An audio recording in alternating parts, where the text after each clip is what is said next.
नमस्कार, KTV news में आपका स्वागत है। मैं हूं स्तुति और आइए एक नजर डालते हैं शहर की प्रमुख सुर्खियों पर।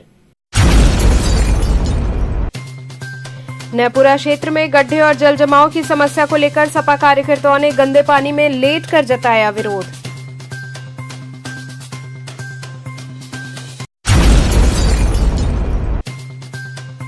सारनाथ के सलारपुर में घुसा बाढ़ का पानी, बाढ़ प्रभावित लोगों ने मदद की गुहार लगाई।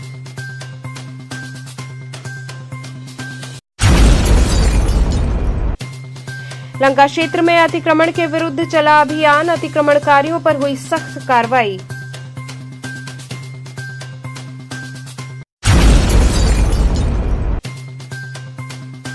और शिव सैनिकों ने पूरे जोश और उल्लास के साथ परंपरा अनुसार बाबा विश्वनाथ के जलाभिषेक हेतु निकाला जुलूस। और अब खबरें विस्तार से। नैपुरा क्षेत्र में गड्ढे और जल जमाव की समस्या को लेकर सपा कार्यकर्ताओं ने गंदे पानी में लेटकर प्रदर्शन किया। शहर के नैपुरा मार्ग पर बने गहरे गड्ढे और जल जमाव से नाराज समाजवादी पार्टी के कार्यकर्ता अजय फौजी ने अनोखे अंदाज में विरोध प्रदर्शन किया। उन्होंने गंदे सीवर के पानी में लेटकर प्रशासन की नींद तोड़ने की कोशिश की और सड़क की दुर्दशा पर सवाल उठाए। स्थानीय लोगों की माने तो नैपुरा मार्ग पर महीनों से सड़क जर्जर है और बारिश के बाद हालात और खराब हो गए हैं। गड्ढों में सीवर का पानी भर गया है, जिससे लोगों को आवाजाही में दिक्कत हो रही है। अजय फौजी ने कहा कि कई बार शिकायत के बावजूद कोई समाधान नहीं हुआ, जिससे मजबूर होकर उन्हें ये प्रदर्शन करना पड़ा। अजय फौजी ने चेतावनी देते हुए कहा कि यदि जल्द ही सड़क मरम्मत और जल निकासी की उचित व्यवस्था नहीं की गई तो वो स्थानीय लोगों के साथ मिलकर बड़ा जन आंदोलन करेंगे। प्रदर्शन के दौरान बड़ी संख्या में लोग जुटे और प्रशासन के खिलाफ जमकर नारेबाजी की। स्थानीय नागरिकों का कहना है कि जिम्मेदार अधिकारी मौके का मुआयना करने तक नहीं आते और जनता गंदगी और दुर्घटनाओं के बीच जीने को मजबूर है। क्या कर रहे हो यार?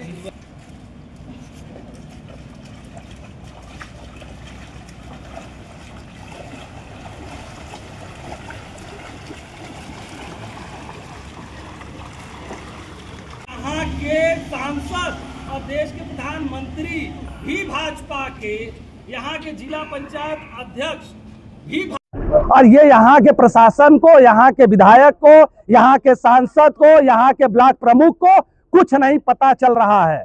अब यहाँ से कई लाशें निकलेंगी तो उनको पता चलेगा बीमारियां की कितनी कारण, बीमारियां कितनी फैल रही है। यहाँ से कोई आने जाने वाला नहीं, तो ठीक है स्विमिंग पूल मिला है, हम इस स्विमिंग पूल में नहा रहे हैं।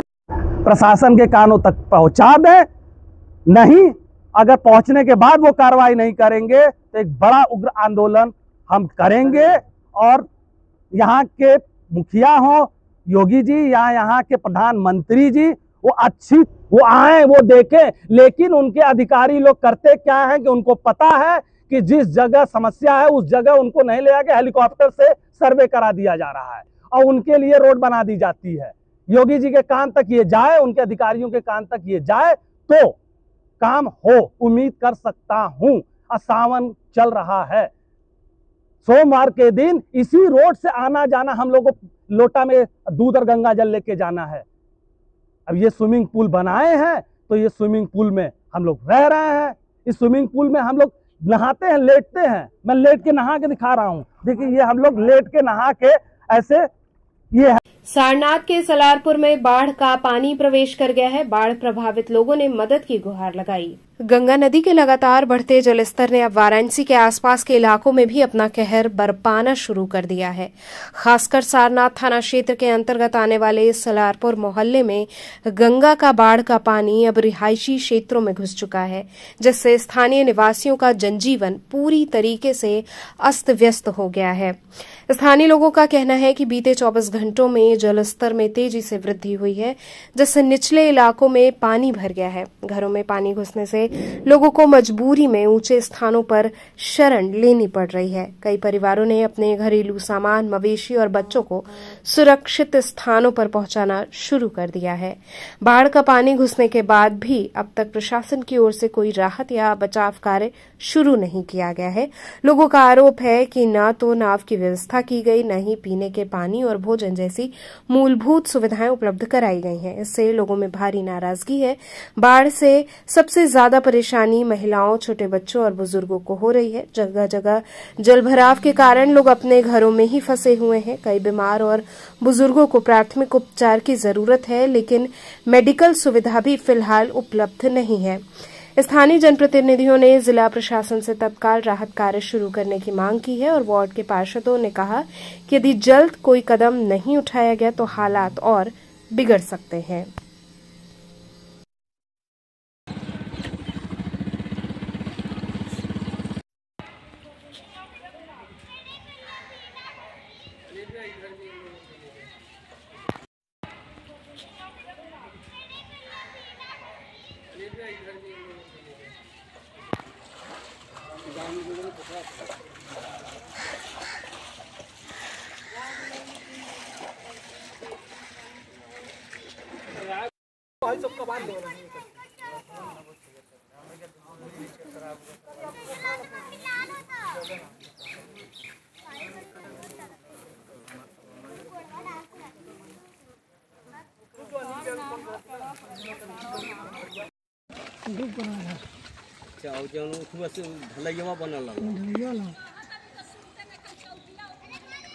चौकिया निकल जाए, चौकिया तो तारा के निकाले के बाद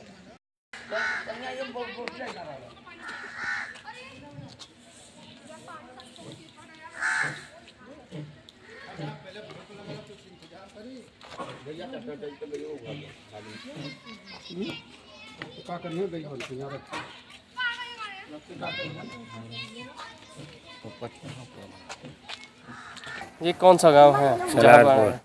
तो ये बाढ़ जो आया है, इस पे आप लोगों का आना जाना कैसे हो रहा है?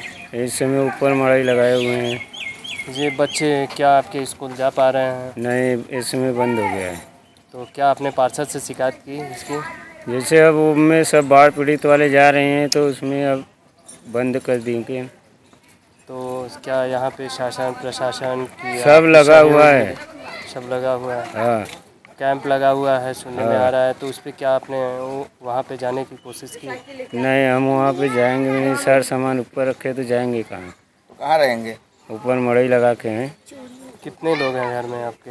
हम लोग 3 लड़की लड़का हैं, 2 पुरानी हम लोग हैं। तो पानी भर जाएगा तो घर में कैसे रह पाएंगे आप लोग? हाँ, तो ऊपर मड़ई लगा लिए हैं ना, जैसे रोड पे आके। तो बाढ़ पीड़ित हम यही कहना चाहते हैं कि जो मतलब हमारे यहाँ के जो पार्षद है या फिर मतलब यहाँ पे जितने सारे मतलब 70-80 घर डूबे हुए हैं और उनको मतलब उनमें से मतलब कुछ 10 घर को सुविधा मिलती है, बाकी हमें मेरे हिसाब 50-60 घर को सुविधा नहीं मिलती है। और सुविधा इसलिए नहीं मिलती है कि मतलब यहाँ पे वो मतलब हम लोग शिकायत करते हैं तो डायरेक्ट बोलते हैं हम सर्वे करेंगे तब देंगे। ना सर्वे के लिए वो आते हैं, ना इंस्पेक्शन करते हैं, ना ही सुविधा देते हैं। वो सारा मतलब अगर उनसे हम लोग किसी भी प्रकार की बात कर लेते हैं, उनकी जो मतलब तहस जो अशब्द प्रयोग करते हैं हम लोग के प्रति, हम लोग के खिलाफ, तो मतलब इसलिए कुछ लोग डर के भी नहीं पूछते हैं, कुछ लोग को मतलब ढंग से सुविधा नहीं देते, इसलिए कुछ लोग चढ़ बढ़ के नहीं बोल पाते उनसे। तो कैसे रहते हैं? हालात है अब भाई, मतलब परिस्थिति जब खराब होती है तो भाई सबको एडजस्ट करना पड़ता है। उस तरीके से विद्यालय में कैंप बनाया गया है। तो विद्यालय में कैंप बनाया गया है। तो मतलब विद्यालय में इस बार मतलब अभी अगले बार हम लोग विद्यालय में ही थे, तो विद्यालय में हम लोग को जो अगले बार सुविधा मिला गया था, अगले बार हम लोग को सही संपूर्ण सुविधा नहीं मिला था। और एक ही विद्यालय के अंदर 4-5 फैमिली को डाल देते हैं, मतलब उसमें इतना काफ़ी दिक्कत होता है कि मतलब जेंट्स लेडीज़ को लेकर काफ़ी समस्या हो जाता है। और उसमें बताइए लेडीज़ और जेंट्स सब एक ही रूम में रहते हैं, मतलब वहाँ पर सही तरीके से मतलब अप्रूवल नहीं हो पाता है। ये वार्ड नंबर कौन सा आता है आप लोगों का? 5। ये वार्ड नंबर 5 हम लोग का है। परिवार में कितने लोग हैं आपके? हमारे परिवार में टोटल 7 लोग हैं। काम धंधा कैसे चल रहा है? फिलहाल तो काम धंधा पहले तो ठीक था, लेकिन अब बाढ़ के हिसाब से हम लोग अभी आदमी अपने ही मतलब फंसा हुआ है। घरों में पानी आपके चला जाएगा तो आप लोग कहाँ रहेंगे, कैसे रहेंगे? तो फिर वही मतलब वही कहीं आगे चल के झुग्गी डालेंगे, वही मड़े लगा के वहीं मतलब पूरे परिवार को लेकर रखेंगे, क्या करेंगे? सरकार की आपसे क्या मांग है? सरकार की हमारी मतलब सरकार से हमारी यही मांग है, सरकार मतलब जिस अंतर्गत में मतलब देख रही है बाढ़ पीड़ितों को मतलब जो राहत देना चाहिए, अप्रूवल हम तो ये कहेंगे सरकार से खुद इंस्पेक्शन करे, खुद आ करते हैं, क्योंकि यहाँ तो हमें पार्षद के मतलब थ्रू कोई लाभ नहीं हो रहा है, इसलिए मतलब हम उनसे अपेक्षा भी नहीं रखते हैं, क्योंकि सही तरीके से हम लोग बात करते हैं, हम लोग सही से बात नहीं करते हैं। लंका क्षेत्र में अतिक्रमण के विरुद्ध अभियान चलाया गया। अतिक्रमणकारियों पर कड़ी कार्रवाई हुई। लंका क्षेत्र में लगातार हो रहे अतिक्रमण के खिलाफ पुलिस ने बड़ी कार्रवाई की। लंका थाना प्रभारी राजकुमार अपनी पूरी टीम के साथ शुक्रवार को सड़कों पर उतरे और रविदास गेट से लेकर लंका चौराहा रश्मिनगर तक अतिक्रमण हटाओ अभियान चलाया। इस कार्रवाई के दौरान कई फुटपाथी दुकानदारों, अस्थायी ठेले खोमचों वालों और कई स्थायी दुकानों द्वारा सार्वजनिक स्थानों पर किए गए अतिक्रमण को हटाया गया। पुलिस ने पहले व्यापारियों को चेतावनी दी, लेकिन चेतावनी के बावजूद अतिक्रमण नहीं हटाने वालों पर सख्त रुख अपनाते हुए करीब 30 दुकानों के खिलाफ मुकदमा दर्ज करने की प्रक्रिया शुरू कर दी गई है। पुलिस की इस कार्रवाई से इलाके में हड़कंप मच गया। दुकानदारों को स्पष्ट निर्देश दिया गया है कि यदि भविष्य में भी अतिक्रमण किया गया तो सख्त कानूनी कार्रवाई की जाएगी। एसएचओ राजकुमार ने कहा कि लंका क्षेत्र को अतिक्रमण मुक्त बनाने का यह अभियान आगे भी जारी रहेगा, जिससे यातायात व्यवस्था सुधरे और आमजन को राहत मिल सके।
शिव सैनिकों ने पूरे जोश और उमंग के साथ परंपरानुसार बाबा विश्वनाथ के जलाभिषेक हेतु जुलूस निकाला। शिवसेना के कार्यकर्ताओं ने जुलूस निकाला जो लक्सा से निकलकर बाजे गाजे के साथ विश्वनाथ धाम तक गया, जहां बाबा का जलाभिषेक किया गया।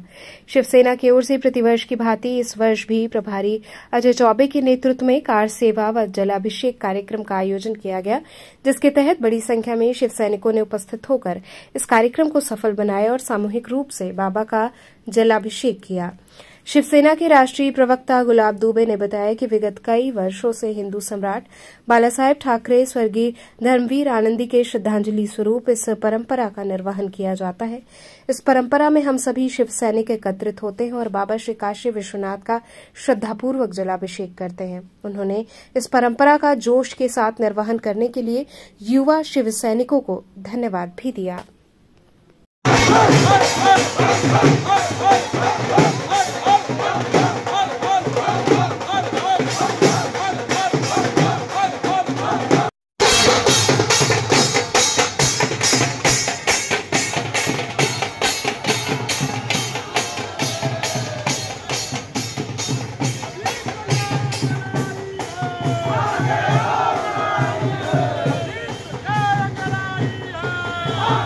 आज का हमारा यात्रा बहुत बड़ा मांगलिक कार्यक्रम की यात्रा है।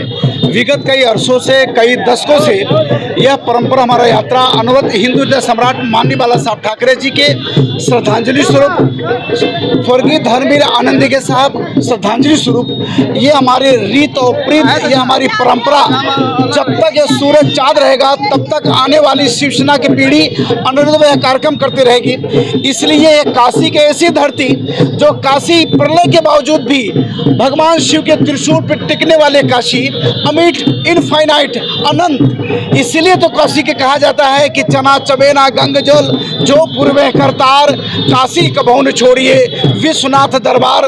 ऐसा काशी का रवानगी, ऐसी काशी की मस्ती, ऐसे भगवान शिव को जलाभिषेक करने का काम शिवसेना द्वारा विगत कई वर्षों से, कई दशकों से ये परंपराएं परिपाटी चली आ रही है। मैं धन्यवाद देना चाहूँगा वर्तमान पीढ़ी को, अजय चौबे को।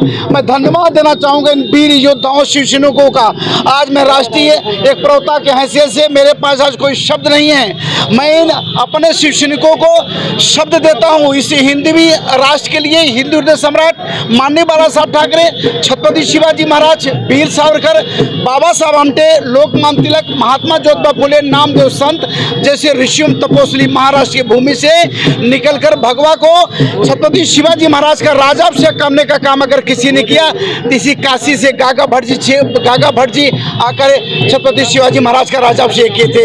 आज उसी परंपरा का निर्वाह करते हुए हमारा अजय चौबे, हमारा उत्तर प्रदेश का अभय द्विवेदी, दिल्ली से हमारा संदीप चौधरी, हमारे लल्लन दुबे, तमाम ऐसे हमारे पदाधिकारी जो यहाँ पे आए हुए हैं, एक ही संदेश देते हैं कि जान जाए मगर शान रखेंगे ये, अगर सागर में साबिक ईमान दस्तूर हो, बेकसों की नाव कभी डूबे नहीं, अगर सागर में भगवान मौजूद हो। मैं धन्यवाद देना चाहूँगा। काशी पहुंचे मुख्यमंत्री योगी आदित्यनाथ ने बाबा श्री काशी विश्वनाथ का विधिवत पूजन किया। श्रावण मास के शुभ अवसर पर उत्तर प्रदेश के मुख्यमंत्री योगी आदित्यनाथ गुरुवार को 2 दिवसीय दौरे पर वाराणसी पहुंचे। इस दौरान उन्होंने काशी विश्वनाथ धाम पहुंचकर बाबा विश्वनाथ का षोडशोपचार विधि से गर्भगृह में पूजन किया और लोक कल्याण की कामना की। दर्शन के बाद उन्होंने मंदिर परिसर में मौजूद श्रद्धालुओं का हाथ जोड़कर अभिवादन किया। मुख्यमंत्री के स्वागत में भक्तों ने हर हर महादेव के जय घोष लगाए, जिससे माहौल पूरी तरीके से भक्तिमय हो गया। बाबा विश्वनाथ के दर्शन के बाद मुख्यमंत्री ने काशी के कोतवाल माने जाने वाले बाबा काल भैरव मंदिर में भी विधिवत दर्शन पूजन किया। मुख्यमंत्री योगी आदित्यनाथ ने मंदिर प्रशासन और जिला प्रशासन को निर्देश दिए कि पूरे श्रावण मास के दौरान काशी आने वाले किसी भी श्रद्धालु को कोई असुविधा न हो। उन्होंने सुरक्षा, शौचालय, जल सेवा, छाया, स्वास्थ्य सुविधा और दर्शन की समुचित व्यवस्था सुनिश्चित करने के निर्देश अधिकारियों को दिए। सीएम योगी के इस दौरे में कैबिनेट मंत्री स्वतंत्र देव सिंह, अनिल राजभर, राज्य मंत्री रविंद्र जायसवाल, विधायक सुशील सिंह और विधान परिषद सदस्य हंसराज विश्वकर्मा भी मौजूद रहे। मुख्यमंत्री योगी आदित्यनाथ का स्वागत पुलिस लाइन हेलीपैड पर किया गया, जिसके बाद वे सर्किट हाउस रवाना हुए।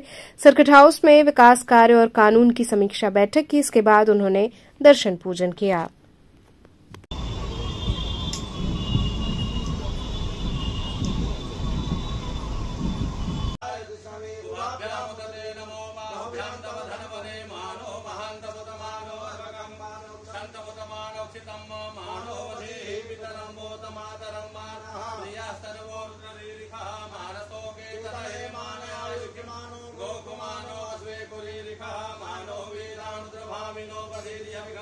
बॉलीवुड अभिनेता स्वर्गीय राजेश खन्ना की पुण्यतिथि पर भावभीनी श्रद्धांजलि दी गई। बॉलीवुड के पहले सुपरस्टार और दिलों के राजकुमार रहे स्वर्गीय राजेश खन्ना की 13वीं पुण्यतिथि को वाराणसी में खास अंदाज में मनाया गया। डरबी शायर क्लब के अध्यक्ष शकील अहमद जादूगर के नेतृत्व में आयोजित श्रद्धांजलि कार्यक्रम में लोगों ने पितरकुंड पर एकत्रित होकर मछलियों को चारा खिलाया और उनके अभिनय को याद किया। कार्यक्रम में अध्यक्ष शकील अहमद ने भावुक स्वर में कहा कि 18 जुलाई 2012 को राजेश खन्ना इस दुनिया को अलविदा कह गए, लेकिन उनके द्वारा निभाए गए किरदार आज भी लाखों दिलों में जिंदा हैं। राजेश खन्ना ने न सिर्फ अभिनय के क्षेत्र में बल्कि राजनीति में भी सक्रिय रहे। वर्ष 1992 से 1996 तक वे दिल्ली से कांग्रेस पार्टी के सांसद चुने गए और जनसेवा का दायित्व निभाया। इस मौके पर कई लोग मौजूद रहे, जिनमें हैदर मोलाई, चिंतित बनारसी, मोहम्मद अली, शाहिद आलम प्रमुख रूप से शामिल रहे।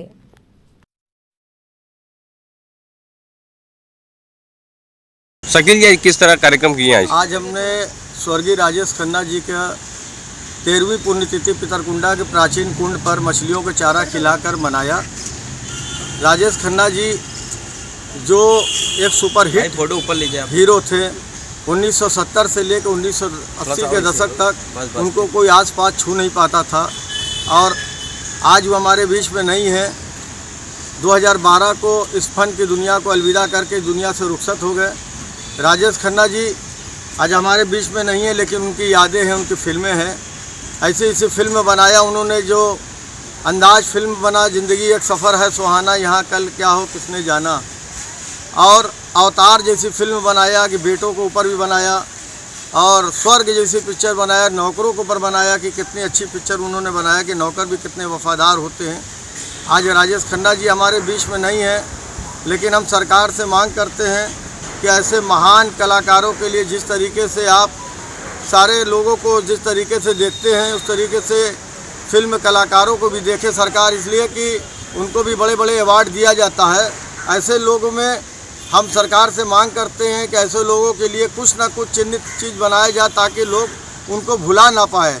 आज राजेश खन्ना सुपरहिट हीरो थे, जिन्होंने एक सांसद भी थे कांग्रेस के दिल्ली से 1992 से लेकर 1996 तक वो कांग्रेस के सांसद भी रहे और देश की सेवा भी किया उन्होंने। हम ऐसे महान कलाकार के लिए सरकार से मांग करते हैं कि कम से कम दुनिया भर की ट्रेनें बनाई जा रही है, कम से कम इन हीरो के नाम से भी ट्रेन चलाई जाए, राजेश खन्ना के नाम से दिल्ली से ट्रेन चलाई जाए कि उनके नाम से, या बॉम्बे से चलाई जाए राजेश खन्ना के नाम से। राजेश खन्ना जी हमारे देश में नहीं है और हम उनके लिए सरकार से मांग करते हैं कि उनके लिए एक ऐसी प्रतिमा भी हीरो के नाम से लगाया जाए। जैसे आज क्रिकेटर के नाम से इंग्लैंड के अंदर सचिन तेंदुलकर के नाम से जो उनके प्रतिमा लगाई जाती है, ऐसे लोग जो देश के महान महान लोग हीरो हैं, जैसे कि बड़े बड़े कलाकार लोग हैं, उनके नाम से भी बड़ी बड़ी जगह पे प्रतिमा लगाई जाए ताकि लोग उनको जाने, आज के पीढ़ी जाने, आज के बच्चे जाने कि राजेश खन्ना जी भी कोई एक शख्सियत थे। जुम्मे की नमाज और कांवरियों की भीड़ के दृष्टिगत पुलिस और आरएएफ ने पैदल गश्त की। श्रावण का पवित्र माह चल रहा है, दूर दराज से भक्त काशी पहुंच रहे हैं और दर्शन पूजन कर रहे हैं। कांवरियों की भी काफी संख्या में भीड़ है जो गंगा स्नान के बाद बाबा का जलाभिषेक करने पहुंच रहे हैं। श्रद्धालुओं की भीड़ को देखते हुए प्रशासन की ओर से विशेष व्यवस्थाएं की गई हैं। वहीं जुम्मे की नमाज को लेकर व्यवस्थाएं काफी चुस्त दुरुस्त रहीं। दिशा समेत पुलिस ने आरएएफ के साथ विभिन्न क्षेत्रों में गश्त किया ताकि शांति व्यवस्था कायम रहे। लोगों से अपील की कि शहर में शांति व्यवस्था बनाए रखें और प्रशासन का सहयोग करें।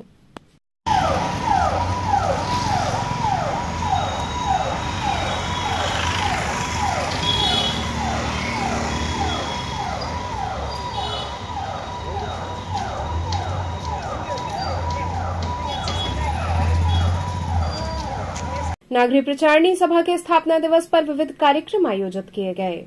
राज्यसभा के उपसभापति हरिवंश ने कहा कि हिंदी पत्रकारिता को देश की वैज्ञानिक, आर्थिक, सामाजिक उपलब्धियों और जनहितकारी नीतियों को आम जनता तक पहुंचाने का माध्यम बनना चाहिए।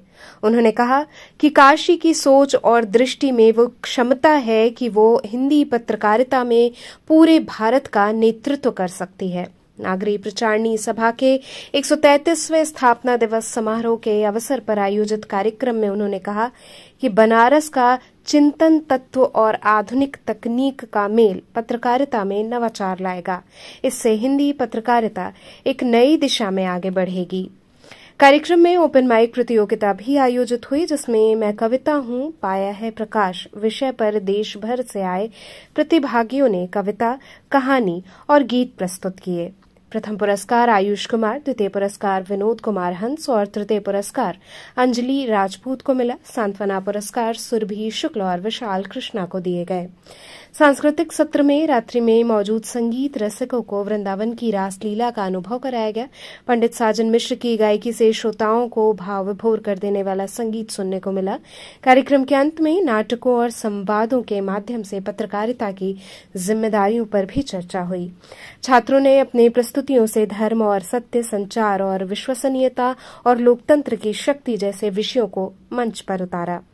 मुख्य अतिथि डॉक्टर अनुरूप शांडिल्य ने सत्र का संचालन किया और कहा कि पत्रकारिता केवल खबरों का माध्यम नहीं बल्कि समाज परिवर्तन का सशक्त माध्यम बन सकती है।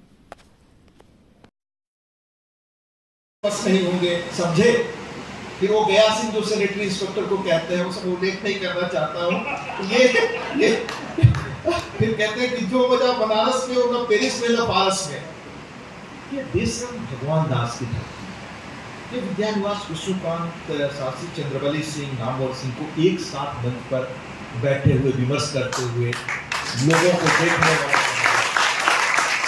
वाले आर्थिक समृद्धि सिर्फ भोग देता है,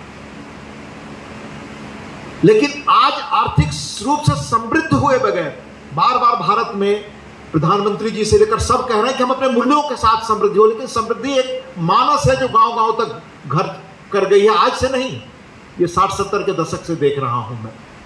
हर आदमी किसी तरह से धनवान और संपन्न होना चाहता है, पर वो जीवन का रहस्य नहीं। ये जब मणिकर्णिका हम यहाँ देखते हैं तो हमें युधिष्ठिर यक्ष का संवाद याद आता है, यम नचिकेता का संवाद याद आता है। हम वो लोग हैं जो मृत्यु का रहस्य समझकर उसके आगे जीवन की तलाश करने वाली ये कौम रही है, ये भारत रहा है। नाजुक भसीन को न्याय दिलाने और दोषियों पर कार्रवाई की मांग को लेकर बीएचयू में हस्ताक्षर अभियान चलाया गया। काशी हिंदू विश्वविद्यालय के पर्यावरण और सतत विकास संस्थान की शोध छात्रा नाजुक भसीन के डॉक्टरी लापरवाही से हुई मृत्यु की जांच एसआईटी द्वारा कराने के लिए और दोषियों को चिन्हित कर कार्रवाई करने के लिए सभी छात्र समुदाय चरणबद्ध तरीके से आंदोलन कर रहे हैं और इसी के निमित्त बीएचयू स्थित विश्वनाथ मंदिर पर हस्ताक्षर अभियान चलाया गया, जिसमें भारी संख्या में छात्र विशेषतः छात्राएं सम्मिलित हुई। हस्ताक्षर अभियान को चलाते हुए छात्र नेता सत्यनारायण सिंह ने कहा कि हमारा ये आंदोलन बीएचयू की बेटी को न्याय दिलाने के लिए है। इसके लिए हमने अब तक श्रद्धांजलि सभा, कैंडल मार्च, कुलपति और कुलसचिव को ज्ञापन दिया गया और आज हस्ताक्षर अभियान चलाकर छात्र छात्राओं से समर्थन प्राप्त किया गया है। आंदोलन का नेतृत्व करते हुए राजनीति विज्ञान के परास्नातक छात्र दिव्यांशु त्रिपाठी ने कहा कि नाजुक भसीन बीएचयू की बेटी और देश की भविष्य थी। आने वाले वर्षों में देश को एक वैज्ञानिक मिलने वाला था, परंतु सरसुंदरलाल चिकित्सालय में व्याप्त भ्रष्टाचार ने इस बेटी की हत्या कर दी। इसके दोषी अस्पताल के चिकित्सा अधीक्षक और मेडिसिन संकाय के डॉक्टर हैं और इसी संकाय के ही डॉक्टर हमारे एमएस हैं। हम कुलपति और शिक्षा मंत्री से निवेदन करते हैं कि नाजुक भसीन भ्रष्टाचार की भेंट चढ़ी है, इसलिए भ्रष्टाचारियों को निलंबित करके एसआईटी गठित करके दोषियों पर कार्रवाई करें। हमारा ये आंदोलन तब तक चलता रहेगा जब तक नाजुक भसीन को न्याय और चिकित्सालय में व्याप्त भ्रष्टाचार खत्म नहीं हो जाता।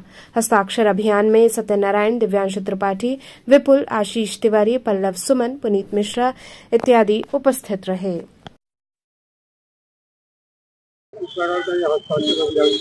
देखिए, पिछले 3-4 दिनों पहले एक पर्यावरण सतत विज्ञान विकास की एक छात्रा थी नाजुक भसीन, उसकी जो है डॉक्टरी लापरवाही की वजह से मृत्यु हो गई। तो हम इसको मृत्यु नहीं कहें, हम कहें हत्या हो गई है।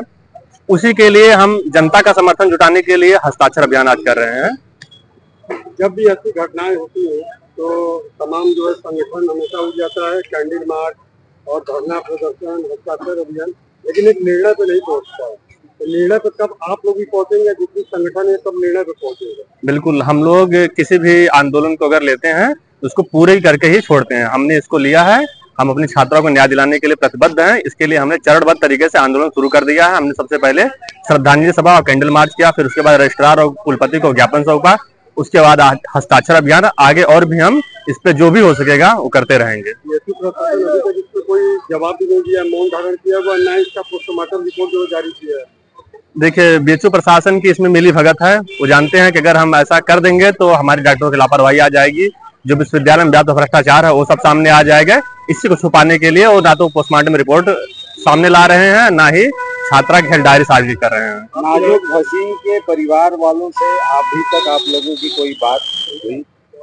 अभी तक हम लोगों की कोई बातचीत नहीं हुई है, क्योंकि उनका परिवार जम्मू का निवासी है और संपर्क साधना मुश्किल है। दूसरी बात की, जो हॉस्टल की वार्डन है उन्होंने भी छात्राओं को धमका दिया है कि आप किसी से बातचीत ना करिए, ना मीडियम बाइट दीजिए। तो कैसे बातचीत हो सकती है? हम लोगों के पास कोई संपर्क तो है नहीं। विगत पिछले हफ्ते में जिस तरह से हम सबको पता है, काशी हिंदू विश्वविद्यालय के एनवायरमेंट साइंस की शोध छात्रा नाजुक की जिस तरह से डॉक्टरों की लापरवाही से मौत हुई, मौत क्या उसको हत्या कहेंगे, जिस तरह से उसकी मौत हुई। इमरजेंसी के डॉक्टरों ने उसको, कोई सीनियर डॉक्टर वहाँ मौजूद नहीं था, लगातार उसको हॉस्पिटल से हॉस्टल तक दौड़ाया गया 3 दिनों तक, अंततः उसकी मृत्यु हो जाती है।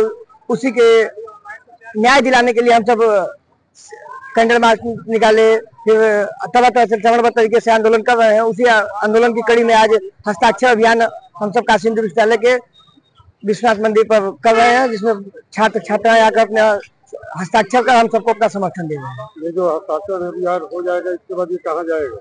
हस्ताक्षर अभियान करके इसका हम लोग प्रॉपर इसकी कॉपी निकलवा कर उसको फाइलिंग कर, इसको एक प्रति यूजीसी को, मिनिस्ट्री को और विश्वविद्यालय के आला अधिकारियों को प्रत्येक लोगों को इसकी काफी पहुँचाएंगे। प्रशासन ने इसका जो पोस्टमार्टम हुआ था उसका भी प्रतिनिधि सामने जाहिर किया नहीं। विश्वविद्यालय प्रशासन अभी तक इस पे मौन साधा हुआ है, क्योंकि इसमें गलती डॉक्टरों की है और डॉक्टरों को इस पे लीपापोती करने का काम विश्वविद्यालय प्रशासन कर रहा है। अभी तक 5 दिन हो गए, इस पे अभी तक कोई भी ऑफिशियल बयान किसी अधिकारी का नहीं आया। जब भी कोई बात करने जाते हैं अधिकारी इस पे टाल मटोल करते हैं। कोई भी अधिकारी इस पे अभी तक कोई भी बयान ऑफिशियल देने को तैयार नहीं है। कोई टाल मटोल कर मामले को हर तरफ से इसको बगलाने का काम किया जा रहा है। कुछ दिनों पहले आपने ये मांग की थी बीएचयू प्रशासन से कि इसकी हेल्थ डायरी और इसके पोस्टमार्टम रिपोर्ट को साझा करे, क्या ऐसा हुआ?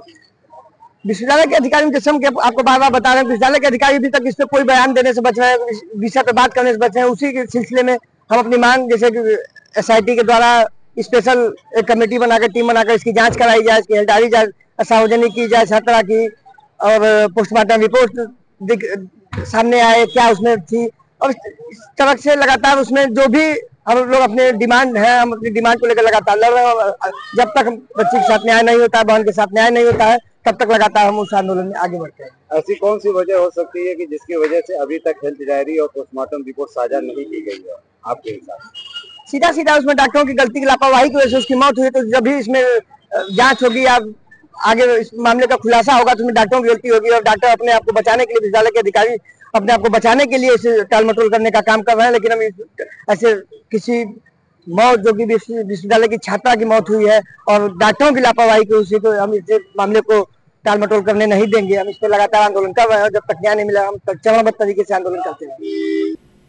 तो चलते चलते पुनः एक नजर डालते हैं शहर की प्रमुख सुर्खियों पर। नैपुरा क्षेत्र में गड्ढे और जल जमाव की समस्या को लेकर सपा कार्यकर्ताओं ने गंदे पानी में लेटकर जताया विरोध।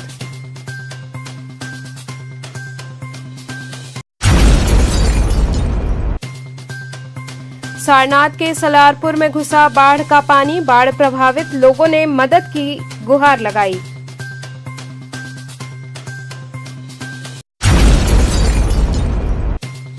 लंका क्षेत्र में अतिक्रमण के विरुद्ध चला अभियान, अतिक्रमणकारियों पर हुई सख्त कार्रवाई।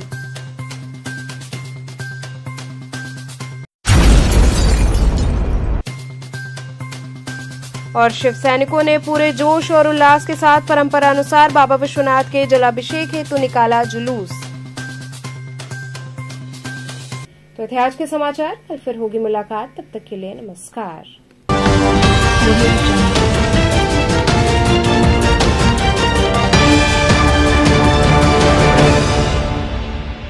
खबरों से जुड़े रहने के लिए हमारे चैनल KTV वाराणसी को सब्सक्राइब करें और लेटेस्ट अपडेट्स के लिए बेल आइकन को प्रेस करें।